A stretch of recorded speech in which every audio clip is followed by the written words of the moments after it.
नमस्कार, बहुत स्वागत है आप सभी का हमारे खास कार्यक्रम खबर देश प्रदेश में। मैं हूं आपके साथ आकांक्षा श्रीवास्तव और मैं हूं आपके साथ प्रज्ञा मिश्रा। तो आज हम बात करने वाले हैं, आज सावन का पहला सोमवार है। इसके साथ ही यूपी विधानसभा का मॉनसून सत्र जो है आज से शुरू हुआ और इसके साथ ही स्पोर्ट्स में क्या कुछ गतिविधियां हैं और इंटरनेशनल मुद्दों पर क्या कुछ हलचल जो है वो देखने को मिल रही है। इन्हीं मुद्दों पर आज हम बात करने वाले हैं। तो चलिए बिना किसी देरी के शुरुआत कर लेते हैं पहली खबर के साथ। आज सावन का पहला सोमवार है। भगवान शिव की भक्ति, आस्था और उत्साह का ये पावन पर्व पूरे देश में श्रद्धा भाव के साथ मनाया जा रहा है। जी बिल्कुल, सुबह ब्रह्म मुहूर्त से ही शिव मंदिरों के बाहर श्रद्धालुओं की लंबी लंबी कतारें देखने को मिल रही है। कहीं भक्त गंगा जल और दूध से भगवान भोलेनाथ का जलाभिषेक कर रहे हैं तो कहीं रुद्राभिषेक, महामृत्युंजय जाप और विशेष पूजा अर्चना का आयोजन किया जा रहा है। बिल्कुल आकांक्षा, अगर बात की जाए मंदिरों की तो मंदिरों में हर हर महादेव और बोल बम के जय घोष से पूरा वातावरण जो है वो शिवमय हो चुका है। सिर्फ स्थानीय श्रद्धालु ही नहीं बल्कि दूर दराज से आए बड़ी संख्या में श्रद्धालु भी शिवालयों में दर्शन के लिए पहुंच रहे हैं। जी बिल्कुल, कई जगहों पर कांवड़िया अपनी यात्रा पूरी कर शिवलिंग पर पवित्र गंगा जल अर्पित कर रहे हैं। वहीं मंदिरों को आकर्षण और फूलों और रंग बिरंगी रोशनी से सजाया गया है, जिससे श्रद्धालुओं में विशेष उत्साह देखने को मिल रहा है। बिल्कुल, और श्रद्धालुओं की भारी भीड़ को देखते हुए प्रशासन और मंदिर समितियां जो है वो पूरी तरह से अलर्ट मोड में है। अगर बात की जाए सुरक्षा के लिए तो सुरक्षा के लिए पुलिस बल की तैनाती की गई है, सीसीटीवी कैमरों से निगरानी रखी जा रही है। इसके साथ ही आपको बता दें ट्रैफिक व्यवस्था को भी सुचारू बनाए रखने के लिए विशेष इंतजाम किए जा रहे हैं। जी बिल्कुल, वहीं श्रद्धालुओं की सुविधा के लिए पेयजल और अलग अलग दर्शन मार्ग जैसी व्यवस्थाएं भी की गई हैं। आज के इस विशेष कवरेज में हम आपको दिखाएंगे कि प्रदेश के अलग अलग हिस्सों में सावन के पहले सोमवार का उल्लास कैसा है। बिल्कुल, और इसे लेकर क्या कुछ प्रतिक्रियाएं सामने आई है, चलिए आपको सुनवा देते हैं। आज सावन का पहला सोमवार और पहले सोमवार को ही मंदिरों में लंबी लंबी जो कतारें वो देखने के लिए मिल गई हैं। मेरी मौजूदगी इस वक्त मेरठ के प्राचीन मंदिर बाबा ओगरनाथ मंदिर के बाहर मैं मौजूद हूँ। यहाँ पर लंबी लंबी कतारें आप देखने को मिल सकती हैं। आप देख सकते हैं मेरे पीछे लगातार लंबी लंबी कतारें बाहर से ही लगनी शुरू हो गई हैं और अंदर तक ऐसे ही लोग जा रहे हैं और अपना जलाभिषेक कर रहे हैं। अगर बात करें तो सुरक्षा व्यवस्था की, यहाँ पर लगातार सुरक्षा व्यवस्था के पुख्ता इंतजाम किए गए हैं। अभी खुद ही मेरठ जोन के एडीजी भानु भास्कर ने जलाभिषेक किया है और पूरी सुरक्षा व्यवस्था का जायजा लिया है। बात करें मंदिर समिति की तो मंदिर समिति भी लगातार सुरक्षा व्यवस्था की जो व्यवस्था में उसमें लगी हुई है और जो इस बार 30 वॉलंटियर जो लगाए गए हैं, जो सिविल वॉलंटियर हैं, वो भी लगातार कांवड़ मार्ग से लेकर और मंदिर प्रांगण तक लगातार अपना कार्य कर रहे हैं। और मंदिर प्रांगण के अंदर एक बड़ा सीसीटीवी कंट्रोल रूम भी बनाया गया है जो पूरे मंदिर प्रांगण की और आसपास के एरिया को कवर कर रहा है, उसकी निगरानी कर रहा है। पुलिस प्रशासन के द्वारा 500 मीटर दूरी पर ही लोगों के जो वाहन उनको रोक दिया गया है ताकि किसी प्रकार की कोई भीड़ भाड़ ना हो पाए। मंदिरों में सुबह से ही लाइन लगनी शुरू हो गई है और बाबा ओगरनाथ मंदिर में इस वक्त मैं मौजूद हूँ। यहाँ पर हर हर महादेव के जयकारे लगाए जा रहे हैं और बाबा भोलेनाथ का जलाभिषेक किया जा रहा है। लगातार इसी तरीके से अब ये जो भीड़ है लगातार बढ़ती जाएगी। जैसे जैसे ही धूप बढ़ रही है ऐसे ऐसे ही भीड़ बढ़ रही है। मेरठ से इंडिया वॉइस के लिए अली मेहंदी। तो आकांक्षा, हमने देखा कि मेरठ में भी जो है हर्षोल्लास के साथ लोग जो है सुबह से ही भगवान शिव की आराधना और पूजा कर रहे हैं। वहीं अगर बात की जाए प्रयागराज की तो प्रयागराज में भी सुबह से ही श्रद्धालु जो है वो पूजा अर्चना कर रहे हैं। बड़ी संख्या में श्रद्धालु जो है वो प्रयागराज पहुंचे और इस दौरान प्रयागराज में क्या कुछ प्रतिक्रियाएं इस पूरे फेस्टिवल को लेकर सामने आई है, चलिए आपको सुना देते हैं। और यहाँ पे पहली बार आया हूँ मैं और यहाँ की जो व्यवस्था देखकर मुझे बहुत अच्छा लगा। यहाँ पे साफ सफाई, सरकार की व्यवस्था, पुलिस प्रशासन और ये जल जो समिति है उनकी पूरा योगदान रहा है। मैं इनका बहुत बहुत आभारी हूँ। यहाँ पे गौरी शंकर धाम है, शंकर भगवान का सुजानगंज में। वहीं पे यहाँ से जल लेके जाएंगे, चढ़ाएंगे और यहाँ की व्यवस्था बहुत अच्छी है। भाई भारत सरकार अच्छा सिस्टम, अच्छा व्यवस्था दिया है, बहुत अच्छा लग रहा है। पहली बार तो हम आए हैं, भगवान से कामना करेंगे कि यहाँ पे ऐसे माहौल बना रहे अच्छे ढंग से। जौनपुर से आए हैं तो यहाँ पे प्रयागराज में यहाँ से जल उठाएंगे, सीधा वो सुजानगंज जाएंगे जल छोड़ने के लिए। व्यवस्था बहुत अच्छी दिख रही है यहाँ पे। हर साल यहाँ पे नए नए वो बन रहा है। अब बढ़ते अगली खबर की ओर। उत्तर प्रदेश विधानसभा का मानसून सत्र आज से शुरू हो गया है। सत्र के दौरान सदन में जनहित से जुड़े विभिन्न मुद्दों पर चर्चा होने की संभावना है। वहीं उत्तर प्रदेश विधानसभा के मानसून सत्र में मुख्यमंत्री योगी आदित्यनाथ ने अपना संबोधन भी दिया। बिल्कुल, मुख्यमंत्री सदन में सरकार की उपलब्धियों, प्रदेश के विकास कार्यों और जनहित से जुड़े मुद्दों पर अपनी बात रखी। सीएम योगी आदित्यनाथ ने साफ तौर पर कहा कि सरकार जो है वो प्रदेश के विकास और जनता के हितों को सर्वोच्च प्राथमिकता दे रही है। उन्होंने कानून व्यवस्था, योजनाओं के प्रभावी क्रियान्वयन और राज्य में हो रहे विकास कार्यों का भी जिक्र किया। जी बिल्कुल, विधानसभा में मुख्यमंत्री के संबोधन को लेकर सत्ता पक्ष के साथ साथ विपक्ष की भी नजरें टिकी हुई थी। वहीं सदन के बाहर सुरक्षा व्यवस्था को लेकर प्रशासन पूरी तरह अलर्ट मोड में है। मानसून सत्र को देखते हुए विधानसभा क्षेत्र में सुरक्षा के पुख्ता इंतजाम भी किए गए हैं। बिल्कुल, और विधानसभा का मानसून सत्र आज से शुरू हो गया है। सीएम योगी आदित्यनाथ ने अपना संबोधन दिया, क्या कुछ कहा उन्होंने, चलिए आपको सुनवा देते हैं। निर्वाचन क्षेत्र जखनिया गाजीपुर से इस सदन के माननीय सदस्य के रूप में निर्वाचित हुए थे। श्री जगन्नाथ चौधरी जी निर्वाचन क्षेत्र केराकत, जिला जौनपुर से 1993 में इस सदन के माननीय सदस्य के रूप में निर्वाचित हुए थे। श्री राम प्यारे आजाद जी निर्वाचन क्षेत्र महाराजगंज, जिला महाराजगंज से 1991 में निर्वाचित हुए थे। श्री गोपीनाथ वर्मा जी 1980, 1988 के उपचुनाव और 1989 निर्वाचन क्षेत्र टांडा, जनपद अंबेडकर नगर से इस सदन के माननीय सदस्य के रूप में निर्वाचित हुए थे। श्री यशपाल सिंह जी निर्वाचन क्षेत्र श्योहरा, जनपद बिजनौर से 2007 में निर्वाचित हुए थे। श्री राधेश्याम भारती जी सिराथू विधानसभा क्षेत्र, जनपद प्रयागराज से 1989 में इस माननीय सदन के लिए निर्वाचित हुए थे। श्री संग्राम सिंह जी 2007 में और उससे पहले 1996 में निर्वाचन क्षेत्र नवाबगंज, जिला बाराबंकी से इस माननीय सदन के लिए निर्वाचित हुए थे। श्री हरिनारायण राजभर जी 1991 और 1996 के मैं इन निर्वाचन क्षेत्र सियर, जिला बलिया से विधानसभा के सदस्य के रूप में 2014 में 16वीं लोकसभा के भी माननीय सदस्य के रूप में इनका निर्वाचन हुआ था। तो कांचा, हमने देखा सीएम योगी आदित्यनाथ ने मॉनसून सत्र में अपना संबोधन दिया, लेकिन जैसे ही उनका संबोधन खत्म हुआ उसके बाद मॉनसून का जो सत्र है यूपी विधानसभा का, वो कल सुबह के लिए स्थगित कर दिया गया है। जी बिल्कुल, अब बढ़ते हैं अगली खबर की ओर। महिला पहलवानों के कथित यौन उत्पीड़न मामले में दिल्ली की राउज एवेन्यू कोर्ट ने बड़ा फैसला सुनाया है। अदालत ने भारतीय कुश्ती महासंघ के पूर्व अध्यक्ष बृजभूषण शरण सिंह को आरोपियों से बरी कर दिया है। बिल्कुल, और इसके साथ ही विनोद तोमर को भी कोर्ट से बरी कर दिया गया है। आपको बता दें, फैसले से पहले बृजभूषण शरण सिंह राउज एवेन्यू कोर्ट पहुंचे थे। इस दौरान उन्होंने कहा कि वो कोर्ट के फैसले का इंतजार कर रहे हैं। वही सुनेंगे जो अदालत कहेगी। उन्होंने साफ तौर पर यह बात कही है। उन्होंने ये भी कहा कि उनके हाथ में कुछ भी नहीं है। कोर्ट के फैसले के बाद बृजभूषण सिंह को ये बड़ी राहत जो है वो मिली हुई है। अब बृजभूषण शरण सिंह इस मामले पर क्या कुछ कहा, आपको सुनवाते हैं।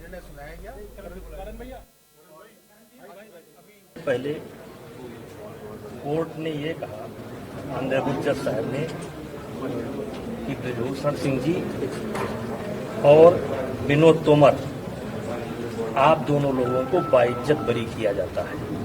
बाइज्जत शब्द, मेरी प्रतिक्रिया ये है, फर्स्ट डे जब मेरा पहला वक्तव्य आया था तो हमने कहा था कि यदि कोई भी फैसला या कोई आरोप अगर साबित हो जाएगा तो मैं स्वतः फांसी पर लटक जाऊंगा। आज कोर्ट ने बाइज्जत बरी किया, मेरे लिए प्रसन्नता का विषय है, मेरे समर्थकों को के लिए प्रसन्नता का विषय है। और हमारे वकील साहब बहुत बहुत आपको धन्यवाद। कहाँ गए भाटी जी, वो कहाँ का बिल्ला और फिर इससे ज्यादा आज कुछ नहीं कर सकते हैं। अब रुक कर लेते हैं अगली खबर की। पटना की बांकीपुर विधानसभा उपचुनाव की मतगणना जो है आज कड़ी सुरक्षा व्यवस्था के बीच ही शुरू हो गई है। आपको बता दें सुबह से ही निर्धारित मतगणना केंद्र पर वोटों की गिनती जो है वो शुरू हो गई है। जी बिल्कुल, सबसे पहले पोस्टल बैलेट की गणना की जा रही है। इसके बाद ईवीएम में दर्ज मतों की गिनती भी शुरू होगी। मतगणना केंद्र और आसपास के इलाकों में सुरक्षा के पुख्ता इंतजाम भी किए गए हैं। बिल्कुल, और भारी संख्या में पुलिस बल तैनात है और प्रशासन प्रक्रिया पूरी तरह से लगातार उस पर नजर बनाए हुए हैं। वहीं आपको बता दें पटना के एसएसपी कार्तिकेय शर्मा ने भी सुरक्षा व्यवस्था को लेकर जानकारी दी है। अब सभी की नजरें बांकीपुर उपचुनाव के नतीजों पर टिकी हुई है। तो आपको बता दें आज 3 जगहों पे उपचुनाव की मतगणना हो रही है। दतिया की अगर बात की जाए जो कि मध्य प्रदेश का है, मांजलपुर गुजरात और बांकीपुर जो कि बिहार से है, इन तीनों जगहों पर उपचुनाव की मतगणना जो है वो शुरू हो चुकी है। अगर पटना के बांकीपुर जिले की बात की जाए तो आपको बता दें सुबह से ही मतगणना शुरू है और प्रशांत किशोर की उपस्थिति जो है वो आगे मानी जा रही है। तो कड़ी सुरक्षा के बीच वोटों की गिनती जो है आकांक्षा लगातार जारी है। जी, पहले पोस्टल बैलेट फिर ईवीएम की गिनती जो है वो शुरू की जाएगी। मतगणना की ताजा स्थिति बिल्कुल उस पर लोगों का नजर जो है वो लगातार बना हुआ है। माना यही जा रहा है कि इस मतगणना के दौरान सुरक्षा व्यवस्था के कड़े इंतजाम किए गए। वहीं अगर आकांक्षा शुरुआती रुझान की बात की जाए तो पटना के बांकीपुर सीट पर प्रशांत किशोर की स्थिति जो है वो आगे बढ़ती हुई नजर आ रही है। सबसे आगे उन्हीं के नंबर जो है वो नजर आ रहे हैं। वहीं अगर अब बात की जाए अन्य जगहों की तो वहां पे भी लगातार जो है काउंटिंग जो है लगातार जारी है। दतिया एमपी में भी काउंटिंग जारी है। वहां कांग्रेस की जो प्रत्याशी हैं उनकी बढ़त जो है वो देखने को मिल रही है। वहीं गुजरात के मांजलपुर में भी लगातार काउंटिंग शुरू है। सुबह 8 बजे से ही ये काउंटिंग जो है वो लगातार जारी है और माना जा रहा है कि शाम 5 बजे तक निर्णय जो है वो निकलकर सामने आ सकते हैं। तो इस बार 3 जगहों पर उपचुनाव की मतगणना जो है वो लगातार जारी है और इसी को लेकर आपको बता दें लगातार सभी की निगाहें जो है उस पर टिकी हुई है। कड़ी सुरक्षा के बीच वोटों की गिनती जो है वो आकांक्षा लगातार जारी है। जी प्रज्ञा, पहले पोस्टल बैलेट और फिर ईवीएम की जो गिनती है वो शुरू की जाएगी। बिल्कुल, और उसके बाद शुरुआती रुझान जो है वो लगातार बता रहे हैं कि प्रशांत किशोर जो है वो लगातार बढ़त बनाए हुए हैं। उम्मीदवारों के समर्थकों में कैसा माहौल है ये सब कुछ जो है आने वाले समय में देखने को मिलेगा। आपको बता दें तो मतगणना की ताजा स्थिति क्या है इस पर सभी की निगाहें जो है वो बनी हुई है। कड़ी सुरक्षा के बीच वोटों की गिनती।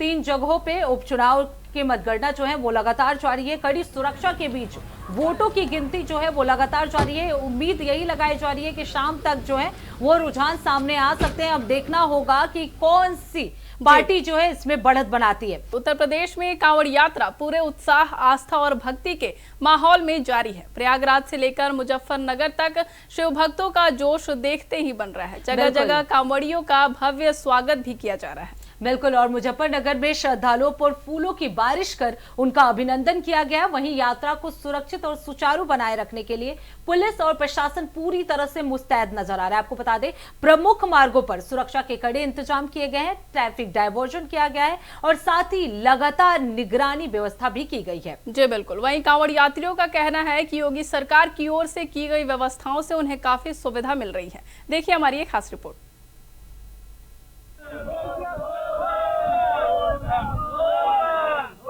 यूपी में अब कांवड़ यात्रा के रंग दिखने लगे हैं।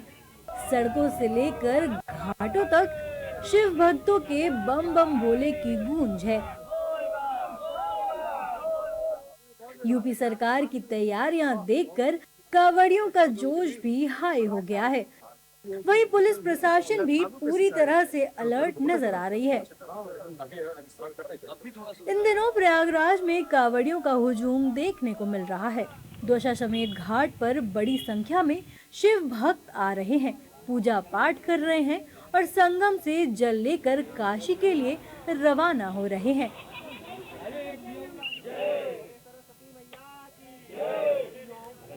प्रयागराज जिला प्रशासन ने घाटों पर अच्छी व्यवस्था की है। साथ ही कावड़ मार्ग पर भारी वाहनों का प्रवेश रोककर रूट डायवर्जन लागू किया है, जिससे कावड़ियों को चलने में कोई दिक्कत न हो। प्रयागराज में सरकार की तैयारियों से शिव के दीवाने खुश नजर आ रहे हैं और योगी सरकार की जमकर तारीफ कर रहे हैं। यहाँ पर आए हैं, घाट पे जल भरेंगे, यहाँ से काशी विश्वनाथ जाएंगे। यहाँ की व्यवस्था जो भी है अच्छी है और जहाँ तक जाना भी हमको है तो रूट भी इस शासन में बहुत अच्छा है। ये हम काशी विश्वनाथ जा रहे हैं और यहाँ बहुत अच्छी व्यवस्था है। ये बाबा योगी जी के कृपा से यहाँ पे बहुत अच्छी व्यवस्था किए हैं और रास्ते में भी जो रूट बनाए हैं ये कांवरिया के लिए स्पेशल रूट बनाए हैं। प्रयागराज की तरह मुजफ्फरनगर में भी अद्भुत नजारा देखने को मिल रहा है। शिव चौक पर कावड़ियों पर फूलों की बारिश हो रही है। बड़े बड़े अधिकारी ग्राउंड जीरो पर नजर आ रहे हैं। वहीं एडीजी भानु भास्कर ने भी मुजफ्फरनगर में कावड़ व्यवस्थाओं का जायजा लिया। सरकार और प्रशासन की यही कोशिश है कि शिव भक्तों को कोई दिक्कत न आए। वहीं फर्रुखाबाद में भी कावड़ यात्रा को लेकर प्रशासन पूरी तरह मुस्तैद नजर आ रही है।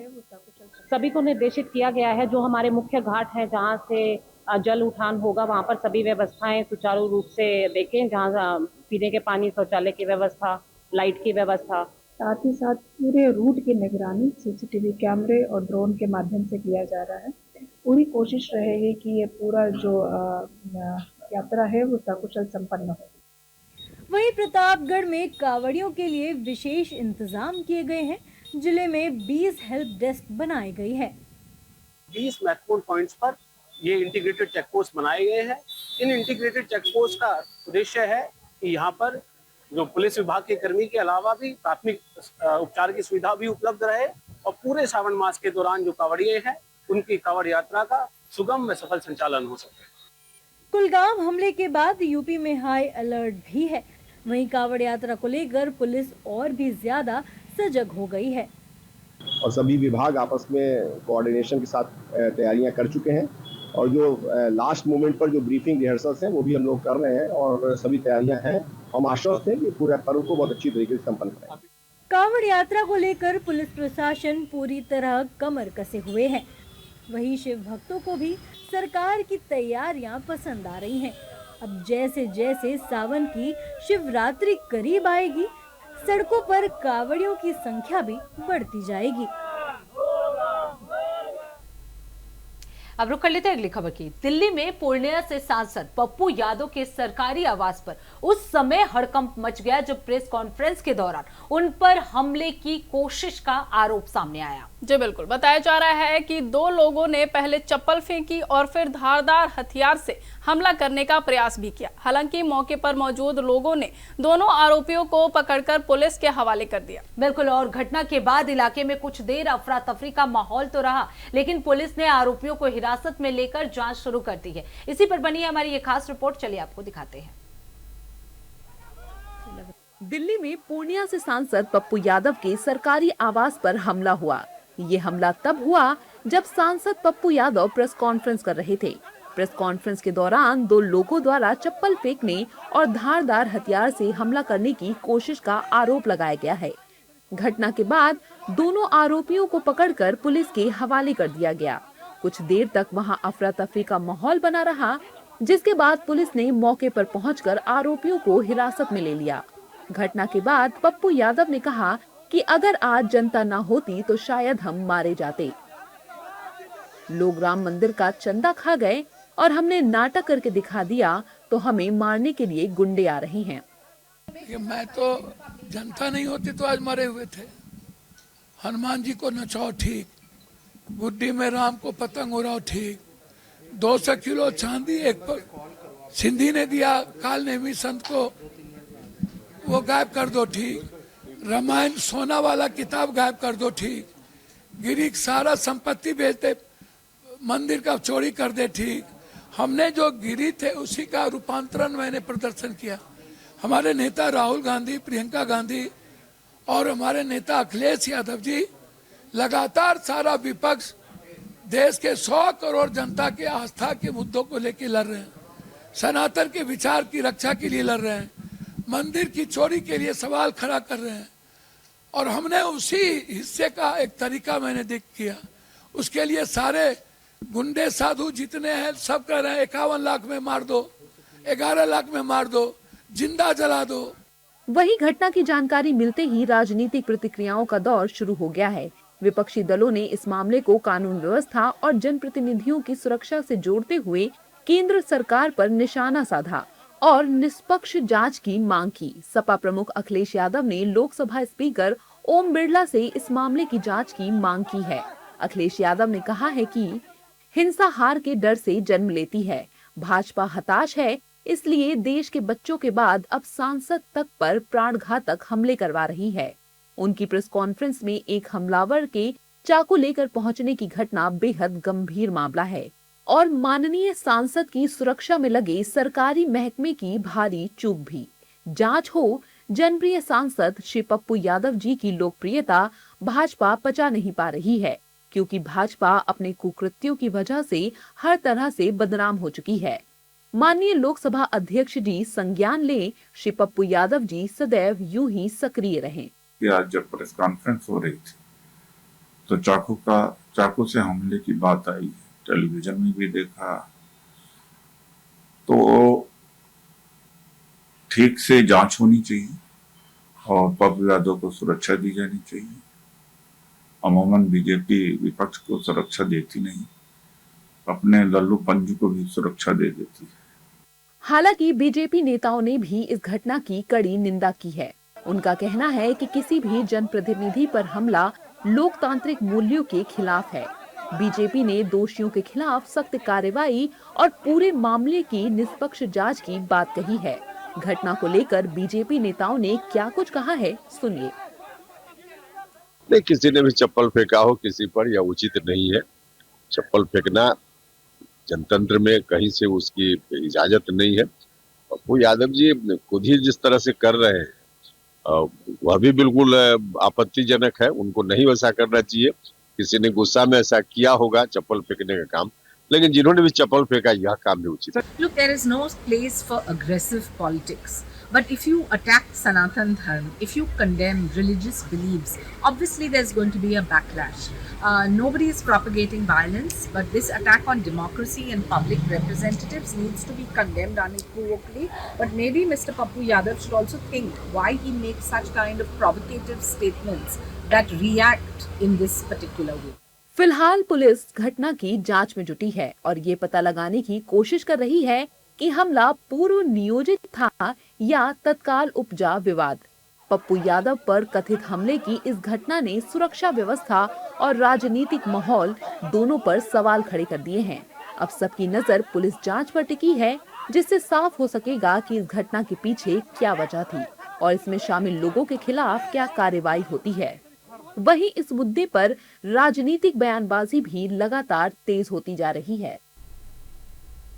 अब बढ़ते अगली खबर की ओर। क्या आजादी का मतलब मनमर्जी है? जी हां, राष्ट्रीय सुरक्षा सलाहकार अजीत डोभाल के इसी बयान ने देश की सियासत में नई बहस छेड़ दी है। पुणे में एक कार्यक्रम के दौरान डोभाल ने युवाओं को आजादी का सही अर्थ समझाने की नसीहत दी और कहा कि स्वतंत्रता जिम्मेदारी के साथ आती है। उनके इस बयान को जंतर मंतर पर हुए हालिया प्रदर्शन के संदर्भ में देखा जा रहा है। बयान सामने आते ही विपक्ष ने पलटवार करते हुए कहा कि ये बात सरकार पर भी उतनी ही लागू होती है। अब डोभाल की टिप्पणी को लेकर सत्ता और विपक्ष जो है आमने सामने आ गए हैं और राजनीतिक बयानबाजी भी लगातार तेज हो रही है। इसी पर बनी है हमारी ये खास रिपोर्ट, चलिए आपको दिखा देते हैं।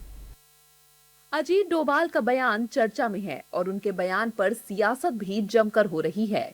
दरअसल शनिवार को महाराष्ट्र के पुणे में एक कार्यक्रम के दौरान राष्ट्रीय सुरक्षा सलाहकार अजीत डोभाल ने दिल्ली के जंतर मंतर पर हुए प्रदर्शन को लेकर अपनी प्रतिक्रिया दी।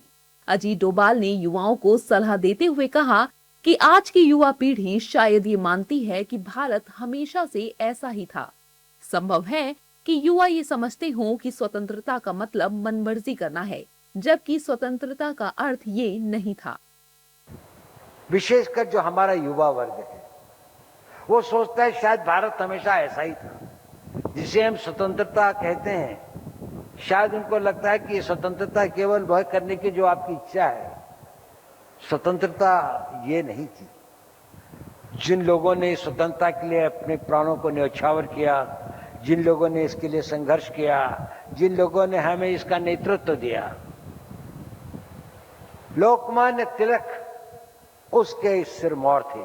आजकल के लोग जो अपने राइट्स की बात करते हैं, उनको ये नहीं पता कि इन राइट्स को अगर हम मिसयूज करेंगे तो शायद जिन लोगों ने इन राइट्स के लिए अपना इतना सर्वस्व त्याग किया, उनकी आत्मा को कितना कष्ट पहुंचेगा। अजीत डोभाल के इस बयान पर विपक्षी नेताओं की प्रतिक्रियाएं आ रही हैं। विपक्षी नेता कह रहे हैं कि अजीत डोभाल ने सही कहा, सरकार को इतनी आजादी नहीं होनी चाहिए। ये सरकार को समझना चाहिए कि आपको सरकार चलाने की आजादी है, तो इसका मतलब थोड़ी कि आप गोली चला दीजिएगा। अजीत डोभाल साहब ने क्या कहा, पहले भी उन्होंने क्या कहा था नौजवानों के बारे में, क्या अपील करी थी नौजवानों से। ये लोकतंत्र विरोधी लोग हैं।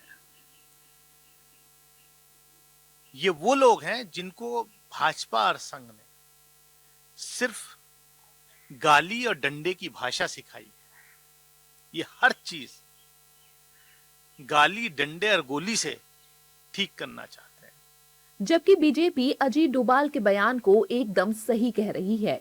बीजेपी की माने तो ये हमारे देश के हर महान लोगों ने, सकारात्मक सोचने वाले लोगों ने कहा है कि आज़ादी का मतलब ऐसा नहीं है कि मनमानी कर दें, किसी को भी अपमान कर दें, अपशब्द बोल दें, गाली दे दें।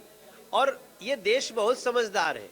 कुछ लोग ऐसे हैं जो भी रास्ते पे आ जाए। सही बोला है, सही बोला है डोभाल जी ने। आजादी के नाम पर आप कुछ कहेंगे, कुछ करेंगे। अभिव्यक्ति की आजादी भी एक सीमा तक है। जैसे जैसे मामले चल रहे हैं, वो कैसे वह शब्द जो मीडिया में चल रहा है। दरअसल अजीत डोभाल को प्रतिष्ठित लोकमान्य तिलक नेशनल अवार्ड से सम्मानित किया गया था। केंद्रीय गृह मंत्री अमित शाह ने उन्हें ये सम्मान दिया। ये सम्मान उन्हें देश की आंतरिक और बाहरी सुरक्षा के क्षेत्र में उल्लेखनीय योगदान के लिए दिया गया था। इसी कार्यक्रम के दौरान ही अजीत डोभाल ने ये सब बातें कही। बांग्लादेशी लेखिका तस्लीमा नसरीन एक बार फिर अपने बेबाक बयानों को लेकर सुर्खियों में है। करीब 19 साल बाद कोलकाता पहुंची तस्लीमा ने एक प्रेस कॉन्फ्रेंस में बांग्लादेश की मौजूदा स्थिति, महिलाओं और हिंदू समुदाय पर कथित अत्याचारों पर चिंता जताई है। जी बिल्कुल। इसी दौरान उन्होंने बांग्लादेश के मदरसों को लेकर भी विवादित टिप्पणी की और दावा किया कि वहां जिहाद तैयार किए जा रहे हैं। उनके इस बयान के बाद सियासी और सामाजिक बहस तेज हो गई है। एक ओर उनके बयान का समर्थन किया जा रहा है तो दूसरी ओर इसकी आलोचना भी हो रही है। बिल्कुल, फिलहाल ये मुद्दा जो है वो चर्चा का केंद्र बना हुआ है। देखिए इस पर हमारी ये खास रिपोर्ट। बांग्लादेशी लेखिका तस्लीमा नसरीन अपने बेबाक विचारों के चलते हमेशा सुर्खियों में रही हैं। फिलहाल वो 19 साल बाद वापस कोलकाता लौटी हैं। विवादास्पद लेखिका तस्लीमा नसरीन ने रविवार को कोलकाता में एक प्रेस कॉन्फ्रेंस की। इस दौरान उन्होंने अहम मुद्दों पर खुलकर अपनी बात रखी।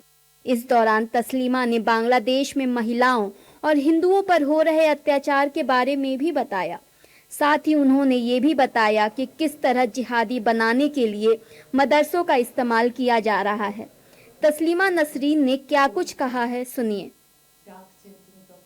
बांग्लादेश में सबके लिए एक कानून यानी कि यूसीसी होना चाहिए। ये किसी भी सभ्यता की पहली शर्त है। बांग्लादेश में मुस्लिम महिलाओं और आम महिलाओं के साथ बहुत भेदभाव होता है। उन्हें आज़ादी नहीं मिलती। अगर एक जैसा कानून लागू होगा तो ये भेदभाव खत्म होगा। वहाँ हिंदुओं की स्थिति में ज़्यादा सुधार नहीं आया है। शेख हसीना सरकार में भी उन पर अत्याचार हुआ था, लेकिन यूनुस सरकार के आने के बाद अत्याचार और बढ़ गया। मदरसों में जिहादी किए जा रहे हैं, बच्चों का शोषण हो रहा है। मदरसों को बंद करके बच्चों को सेकुलर शिक्षा दी जानी चाहिए। देश को ढेर सारी मस्जिदों की नहीं बल्कि अच्छी शिक्षा की ज़रूरत है।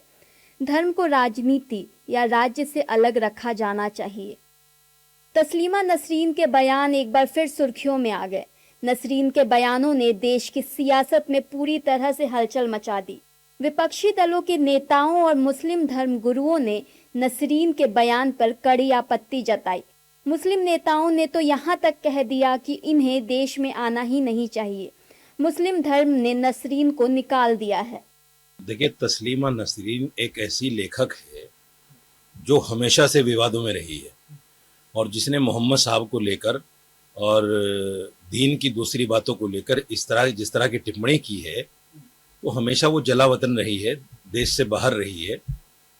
अब भारतीय जनता पार्टी की सरकार आने के बाद उसको कहीं थोड़ा बहुत मिला है, लेकिन बड़ी बात यह है कि जैसे वो कह रहे कि यूनुस सरकार में ये नहीं हुआ, फला में ये नहीं हुआ, तो आप बांग्लादेश जाते क्यों नहीं हो भाई? बांग्लादेश तो जाओ, आप जाके सुधार करो। आपने आज तक अपना तो सुधार किया नहीं। सलमान रुश्दी और तस्लीमा नसरीन, ये दो ऐसे नाम हैं, मुसलमानों ने इनको कभी एक्सेप्ट नहीं किया। और ये तो उस वक्त में मैं समझता हूँ कि बंगाल में इस तरह की अफरा तफरी नहीं थी, नहीं तो कब की परलोक सिधार जाती। मैं हिंदुस्तान की गवर्नमेंट से, मोदी सरकार से एक अपील ज़रूर करना चाहूँगा कि इसको देश में न रहने दिया जाए। मुसलमानों के सेंटिमेंट्स को बहुत हर्ट्स किया है इसने और बहुत ही विवादित लेखक है। इसलिए मेरा मानना यह है कि ये जो भी बोले उसको गंभीरता से नहीं लिया जा सकता। देखिए, सबसे पहली चीज तो Taslima Nasreen, she is already a boycotted person from Muslim community, ठीक है, तो उन पर मुझे तो नहीं लगता इस पर बात करनी चाहिए। मदरसों को बैन करने की जहाँ तक बात है और जिस तरीके से वो महिलाओं का मुद्दा उठा रही है, मुझे लगता है बहुत सारे ऐसे मदरसे होंगे जहाँ पे बच्चियां और औरतें भी मदरसों में शिक्षा प्राप्त कर रही होंगी। उनके बारे में उनका सोचना क्या है, उनको इस चीज को क्लियर करना चाहिए। नंबर दो, वो बहुत दिन तक सोई रही और फिर निकल करके आई हैं। मुझे लगता है कि जिन महिलाओं की वो बात कर रही हैं, चाहे वो बांग्लादेश हो या दुनिया का कोई भी कंट्री हो, वहाँ की महिलाओं से पूछा जाए कि वो इनको कितना फॉलो करती है या इनको पसंद करती हैं, तब वो महिलाओं के बारे में बात करने की कोशिश करती है। ऐसे लोग मैं जानता नहीं उनको। अपने मुल्क में बहुत सारी परेशानियां हैं। हम लोग अपने मुल्क के बारे में पहले बात करें, अपने बच्चों के भविष्य के बारे में बात करें, उसके बारे में चिंता करें, वो हमारे लिए बेहतर होगा। ये उनका अपना व्यक्तिगत बयान है, व्यक्तिगत उनका ख्याल है। देखिए, मदरसा हो, पाठशाला हो, संस्कृत विद्यालय हो, कोई भी हो जो इस तरह से चलाते हैं, वो एक प्रयास करते हैं बच्चों को शिक्षा देने का। सरकार के पास इतना साधन नहीं है कि सारे देश के बच्चों को शिक्षा दी जा सके, इसीलिए लोग प्राइवेट तरीके से बच्चों को शिक्षा देने का काम करते हैं। वो भारत में भी होता है, दुनिया में हर जगह होता है। हालांकि बीजेपी नेताओं ने तस्लीमा नसरीन के बयानों पर चिंता जताई है।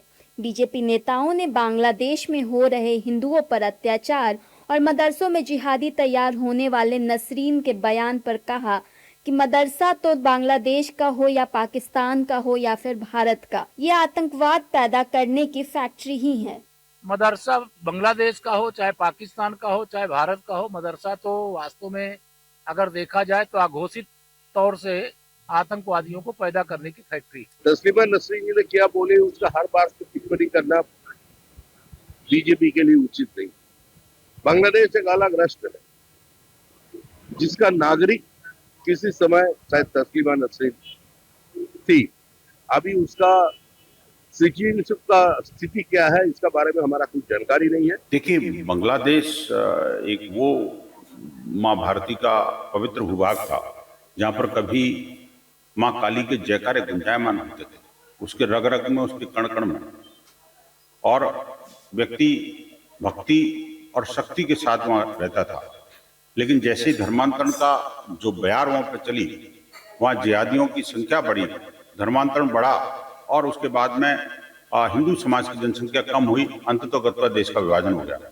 करीब 2 दशक बाद कोलकाता आई तस्लीमा ने शिक्षा व्यवस्था पर बोलते हुए ये भी कहा कि किसी भी सभ्य समाज में ऐसी शिक्षा व्यवस्था की आवश्यकता नहीं है जो बच्चों को कट्टरता और दूसरे धर्मों के प्रति घृणा पैदा करे। भारत और बांग्लादेश के रिश्ते पर बात करते हुए उन्होंने उम्मीद जताई कि दोनों देशों के रिश्ते हमेशा दोस्ताना रहने चाहिए। उन्होंने याद दिलाया कि 1971 में बांग्लादेश के निर्माण में भारत ने कितनी बड़ी मदद की थी। हालांकि उन्होंने कहा कि कुछ पाकिस्तान परस्त लोग इन रिश्तों को खराब करना चाहते हैं। तो प्रज्ञा, बात कर लेते हैं स्पोर्ट्स की खबरों की। श्रीलंका के खिलाफ टेस्ट सीरीज से पहले टीम इंडिया में बड़ा बदलाव देखने को मिला है। तेज गेंदबाज जसप्रीत बुमराह को इस सीजन से बाहर रखा गया है। बिल्कुल, जबकि युवा खिलाड़ी आकिब नबी को पहली बार भारतीय टेस्ट टीम में जगह मिली। आपको बता दें, बुमराह को वर्कलोड मैनेजमेंट के तहत आराम दिए जाने की बात सामने आ रही है। वहीं आकिब नबी के चयन ने क्रिकेट फैंस का ध्यान खींचा है और अब सभी की नजरें उनके प्रदर्शन पर होगी। जी बिल्कुल, श्रीलंका दौरे के लिए टीम इंडिया की रणनीति और नए चेहरों की भूमिका को लेकर चर्चाएं तेज हो गई हैं। बिल्कुल, तो श्रीलंका टेस्ट सीरीज से बुमराह को बाहर कर दिया गया है। टीम इंडिया में अब नया चेहरा जो है वो देखने को मिला है। आपको बता दें, आकिब नबी को पहली बार ये मौका दिया गया है, तो युवा चेहरा जो है उसकी एंट्री जो है देखने को मिली है।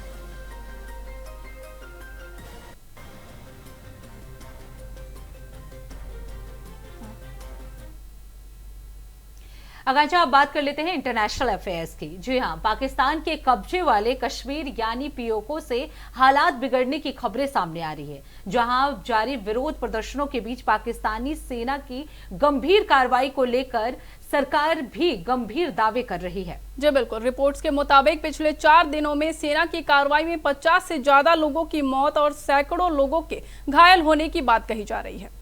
हालांकि इन दावों की स्वतंत्र रूप से पुष्टि नहीं हो पाई है। बताया जा रहा है कि इलाके में फोन और इंटरनेट सेवाएं जो है बंद होने के कारण जानकारी और तस्वीरें सीमित रूप से ही बाहर आ पा रही हैं। जी बिल्कुल, इसी बीच पीओके के हालात को लेकर एक बार फिर अंतर्राष्ट्रीय स्तर पर सवाल भी उठने लगे हैं। देखिए हमारी एक खास रिपोर्ट।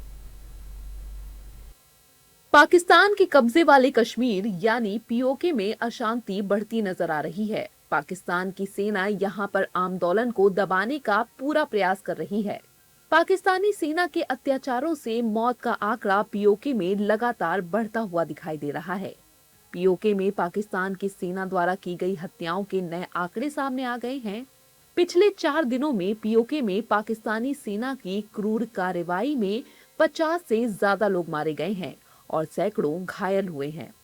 असलियत में ये नंबर और भी अधिक हो सकता है, क्योंकि इस इलाके में फोन सेवा और इंटरनेट पूरी तरह बंद है, जिसकी वजह से यहाँ की तस्वीरें सामने नहीं आ पा रही हैं। शनिवार को सोशल मीडिया प्लेटफॉर्म एक्स पर जॉइंट अवामी एक्शन कमेटी यानी JAAC के सदस्य सरदार उमर नजीर कश्मीरी ने कहा कि पिछले 4 दिनों में सेना ने क्रूर आतंकवाद के जरिए हमारे 50 से ज्यादा लोगों को मार डाला और सैकड़ों घायल हुए हैं। एक अलग पोस्ट में JAAC ने कहा कि पीओके के मुजफ्फराबाद इलाके में देर रात तक विरोध प्रदर्शन जारी रहे, लोग सड़कों पर रहे और अपने बुनियादी अधिकारों की सुरक्षा और स्थानीय अधिकारियों द्वारा किए गए वादों को लागू करने की मांग की। इस बीच अमेरिका की मानवाधिकार संस्था ह्यूमन राइट्स फाउंडेशन यानी HRF ने पीओके में गोलीबारी की कड़ी निंदा की। संगठन ने पाकिस्तानी अधिकारियों से हिंसक कार्रवाई खत्म करने, मोबाइल कम्युनिकेशन बहाल करने और बल के सभी गैर कानूनी इस्तेमाल के लिए जवाबदेही सुनिश्चित करने को कहा। इस मामले पर जम्मू कश्मीर के पूर्व DGP और विशेषज्ञ SP वैद ने भी प्रतिक्रिया दी है।